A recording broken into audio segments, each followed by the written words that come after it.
Hi, and welcome. You're listening to the X22 Report. My name is Dave, and this is episode 1146A, and today's date is December 7th, 2016, and the title of the episode is Time is Now the Enemy of the Central Bankers as the Illusion of a Healthy Economy Disappears.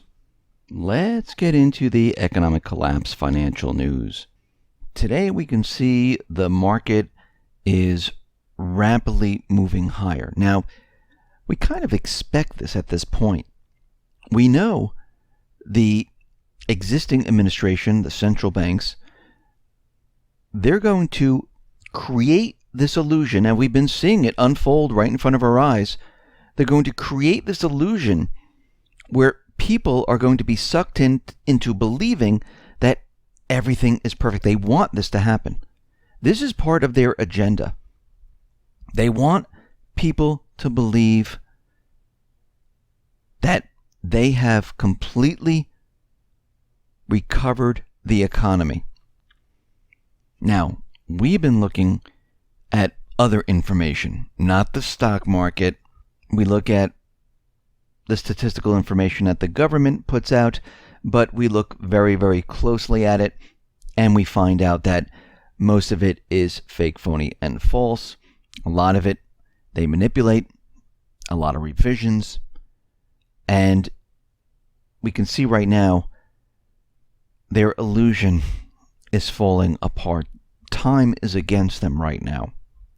The BLS put out a report, and they are saying that the number of job openings right now, well, they've dropped from the upward revised September print, which is 5.63 million, to 5.53 million.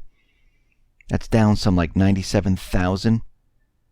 And the job openings right now, they're in a serious decline. So what does this mean? It means the U.S. labor market is rolling over.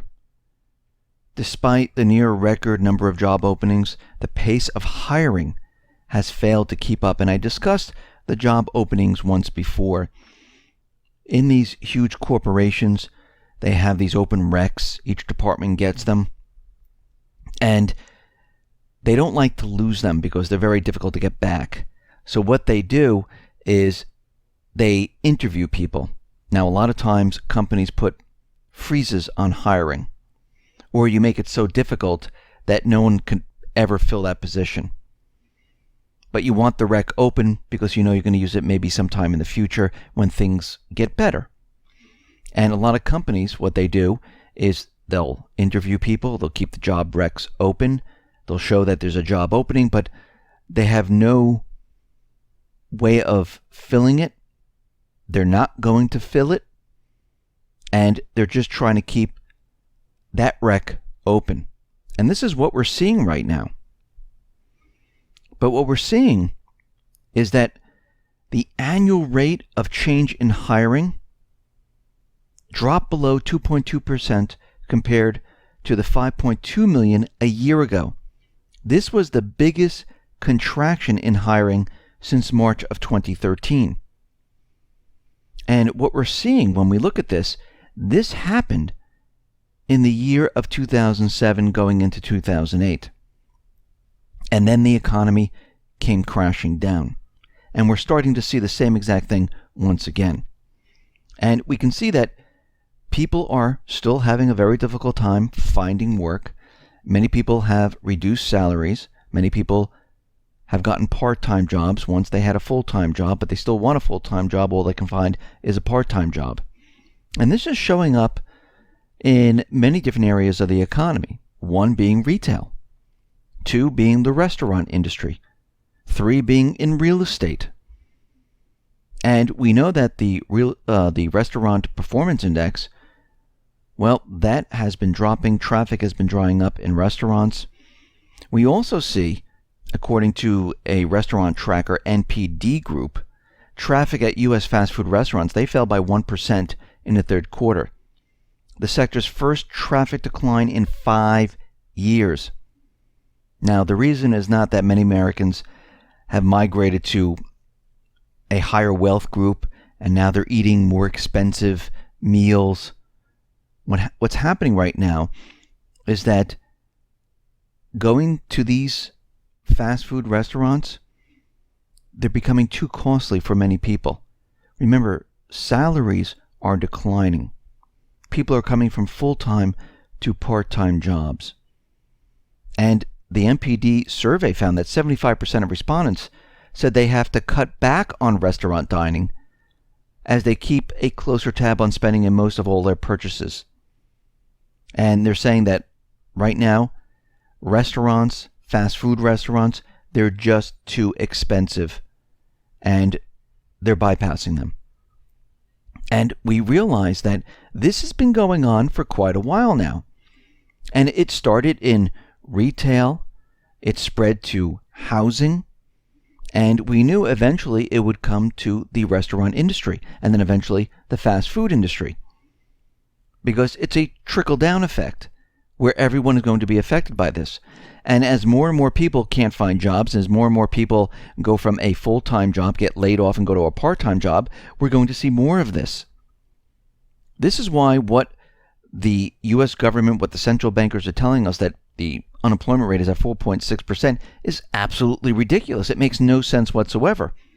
Because again, when you see an economy doing well and unemployment is so low, you see the economy expand. You don't see it contract. You don't see retail stores getting ready to lay off 5,000 jobs during a holiday season.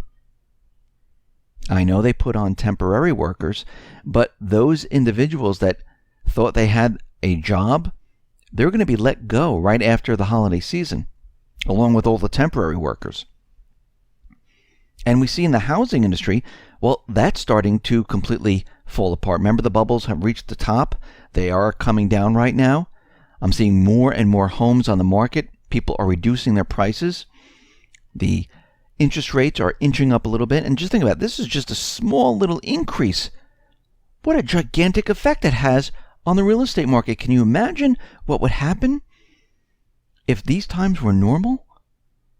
The real estate market would come crashing down. Why do you think they've been keeping the interest rates near zero, negative in Europe, negative in Japan? Because they know. And we're seeing that mortgage applications, they're down for the second week in a row. And they dipped by 0.7% in the week ending December 2nd. And the situation is not getting better, it's getting worse. Now we know that banks, they've been caught manipulating the interest rate. They've been caught manipulating the precious metals. And we see that the European Commission has fined JP Morgan, HSBC, about 485 million euros for rigging the Euribor benchmark. As European Union antitrust regulators, they wrapped up a 5-year investigation into the scandal. 3 banks colluded on euro interest rate derivative pricing elements and exchanged sensitive information in breach of EU antitrust rules. It's amazing how these banks continually manipulate the market. They're caught, they pay this small little nothing fine, and they continually manipulate. I mean, everyone should be out there going, this is absolutely ridiculous. These banks, people should go to jail, but no one does. We see Italian Prime Minister Renzi, he said he wasn't going to resign, and now he is resigning after the approval of the budget bill. We see the Italian government, well, they're preparing to nationalize Monte de Paschi, and they realize there is nothing else they can do. And they're going to be taking control of this bank. It'll be a state-owned bank. They will have a huge interest in this. And it's going to be about 40% of the bank. And we can see right now that the situation throughout Europe is getting worse and worse as time goes on. Here in the United States, the economy is getting worse and worse as time goes on. And we know that everything that the corporate media is putting out there is fake and phony when it has to do with the recovery. They're building this up because, as we know, Obama's going to leave office, Trump's going to come in, and the central bankers, they're getting ready to bring the whole system down. And they're going to bring it down. Jim Rickards was out there saying that the economy most likely will be brought down during the Trump administration. Now, many individuals are saying this. I had a discussion with Bix Weir on the X22 Report Spotlight YouTube channel, and he said the same thing, that most likely this economy is going to be coming down during the Trump administration. And I don't think we're going to have to go that far into his administration before they decide it's time to bring this entire thing down. Because they don't want to wait for some type of an event which they can't control the system coming down. They want to bring it down. They want to blame it on either Trump or maybe Russia or another group. And we can see right now they're preparing to do this. And when this system comes down, well, it's going to come down hard and fast. It's not going to be a slow, drawn-out thing. We can see right now the patterns are pretty much the same during 1929, during 2008, and now, right before the crash, the market hits all-time new highs to convince everyone that everything is fine. And then what happens is the whole thing just completely falls apart. They bring it down. They stop the life support, and the whole thing just collapses. Because there's no purpose right now into dragging this out. Because the Middle East is lost. The petrodollar is doomed. The system has so much debt, it cannot be sustained. They know that these jobs that people are getting right now, they can't support the debt. And the job numbers they know are not 4.6%. They know they're closer to 20, 25%, even higher than that. They know the job numbers in Europe are above 10%. Many of the countries, they're 18, 20, 25, 30%. They know without people having work, there's nothing they can do with this debt. They're already in negative interest rates. They're already down to zero. The only thing left is to bring the whole system down. Listen, everyone. Thanks a lot for listening. Be well, be safe, and especially be prepared. Thanks a lot.